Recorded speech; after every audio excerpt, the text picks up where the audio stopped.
To alert all forex and Bitcoin traders to a talk I'll be giving this Saturday, 20 April, with NASA Financial Freedom. We'll be giving a webinar in the afternoon, 2 p.m. BST. We've done several in the past, and this will be another, focusing on turning plans into profits. So in my part of the webinar, I'm going to focus on the outline below, steps 1 through 5. I will show how to build a plan for your upcoming trade. Now this is the key component of this, which I will focus on. The number one and most important element, which I feel people neglect, is their use of time frames. How to utilize the various time frames to build a bigger picture, which you can then turn into an actual active plan and take steps to trade with. So we're going to focus on time frames, how to find the direction of the market, and how to then put it into practice. The practical steps to secure long-term profit, as shown in step 2 here. That's not to say major, life-changing, instant profits. It's a matter of securing consistent, profitable trades, which over time will accumulate into positive differences in your life, positive changes in your life. So I'm going to focus on step A of that, setting your stops, B, scaling into the trade, and C, taking profit along the way. Now, I've been doing that on Twitter with Australia and New Zealand, Aussie-New Zealand, the pair, and that seems to be one of, actually, I will come to that in just a moment because that is part 5. So part 3, we're going to look at using the market's history to secure profit. That we'll be looking at previous steps, previous patterns in the market's history, which we can use to identify turning points in the market.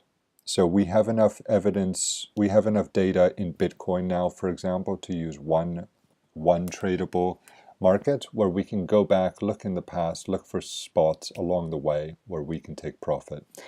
As I talked about before, back last year, Bitcoin did reach that level that we were looking at below $4,500.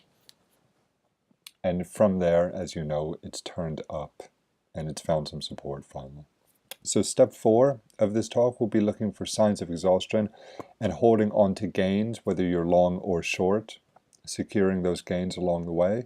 That'll be a look at indicators which are useful. For example, I'm going to use a current trade that we've been talking about, Aussie-New Zealand, to show how the market has changed directions and the signs of it tiring out.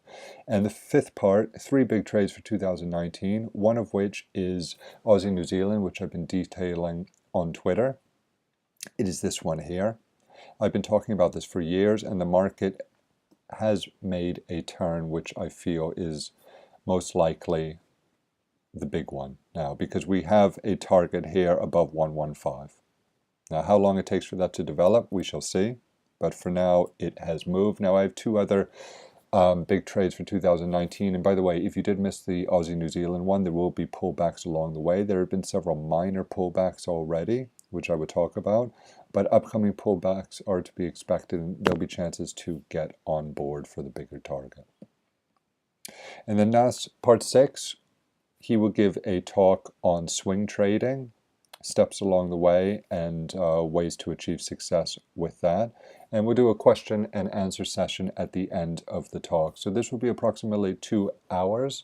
The last one we gave ran over to about 2.5 to 3 hours, so that may happen again. But you'll get a copy of the video as well. And the feedback from the last one was extremely positive, so I'm looking forward to doing this again with Nas. And he's told me that we have only a few spots remaining for the allotment as well. So you can sign up at the bottom of this page. And let me know if you have any questions. You can reach me on Twitter. And I look forward to talking to you tomorrow. All right, cheers.